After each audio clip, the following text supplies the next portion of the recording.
Hi, I'm Lane Jensen. This weekend I'll be headed out to Drayton Valley, Alberta. I'm going to be shooting for Northern Thunder Classic Auto Club. I'm going to be shooting some calendars for them. What I'm going to be showing you is how to use available light mixed with studio strobe to make an amazing image for the calendar and or poster images. So what we're going to do is show you the equipment I'm going to be using, which is Light Rain LR12 strobe, which is a 1200 watt strobe. It's a really awesome tool to use because the head is separate from the actual strobe body, and just connect it with the tether. This lightens up the weight on the end of the boom because I'll be using a Manfrotto Mega Boom.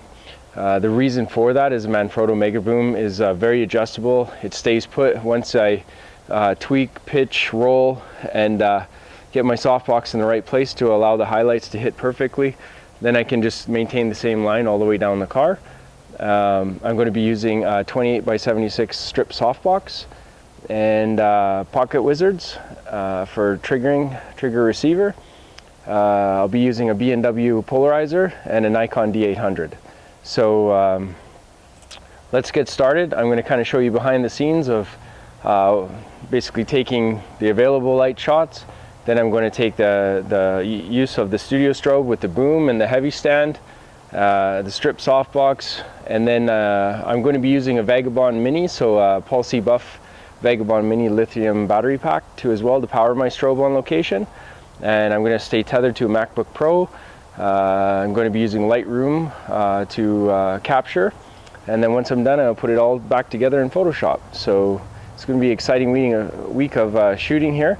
This weekend's going to be hot, so hopefully we get some really good sun. I'm going to wait till about 5 o'clock and shoot from about 5 to 11.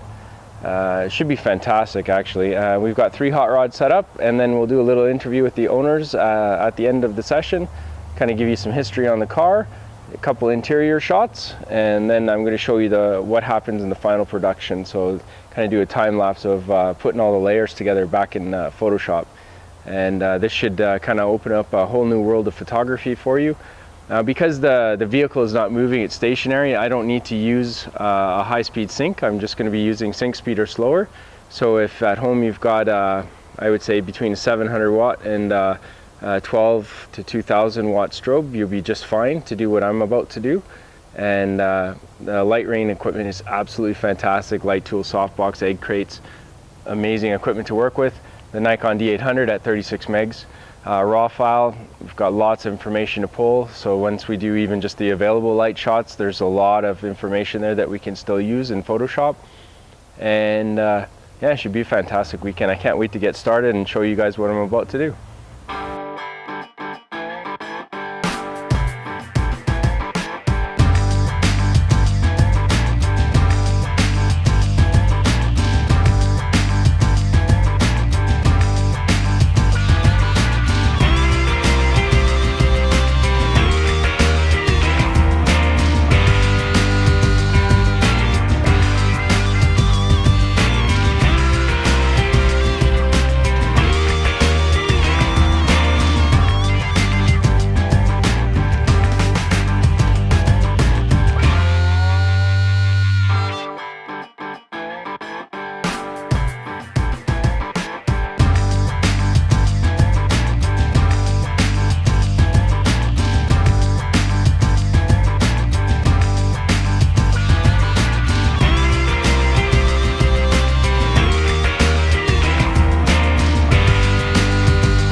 Hi, my name's Wayne Lindy, Drayton Valley. My truck is a 1950 Merc M47. The wife and I had got it purchased back in the fall of 2008 from a gentleman up at Athabasca. It was his friend that actually built the truck in Edmonton probably 26 years ago, and since we bought it, we have done nothing to it, and it's just shows good. We enjoy it, love driving it. A little bit of a rattly truck, but it's pretty sweet. Yeah, as you can see, the The engine bay has got a 305 Chevy block, and actually when the guy built it, he put a 1974 Nova front clip on it. So I do have disc brakes, front disc brakes, 305 engine, 2-speed Power Glide transmission. The rear end was actually out of that 74 Nova as well. It kind of disappoints me because it is a Merc. One day I'm going to spend the money and put it all back forward. But we do enjoy driving it, so this is the way it is now.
Vern Ackerland, a 1948 Dodge Special Deluxe Club Coupe. I've had it since 1986. It was stored from 1954 to 86 when I found it, and still got the original paint, original interior in it. The powertrain I've upgraded a bit, still the original type engine and whatnot, but just a little more horsepower and disc brakes on the front. 5-speed overdrive manual transmission in it, and which makes it a lot better for highway use. The engine is a 265 cubic inch industrial Chrysler 6-cylinder with the factory dual carburetors and dual exhaust on it. The carburetors aren't original, they're Carter Webers from early 80s Ford 4-cylinder engines, and it's been bored to 175 cubic inch. It's got an Isky grind cam in it. It's been all ported, exhaust has been polished, the back of the valves all been relieved in the valve pockets, and it pulls on the highway really well. The interior is all original as far as the seats and door panels, headliner and everything goes. The original flooring in it was a rubber type matting with carpet in the back, but I had all new carpeting made by a local upholsterer, and she did the carpeting in an original type of color and style and made a beautiful job of it. And all the rest of it, the gauges and everything, are all original. The steering wheel, dash, none of that's ever been restored. It's still all the original paint and plastic knobs, and the wood graining and everything is original.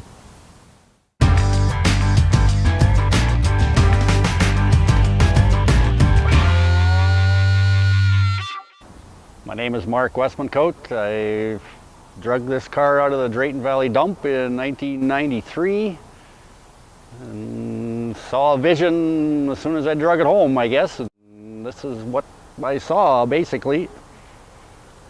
Spent a lot of time and money on it, and I hope to keep it looking like this for a long time. Yeah, well, the car was in pretty tough shape. Yeah, you could fall through the floors. You could. There was no front end on it. It was just the main body, I guess, and doors in the rear hatch. And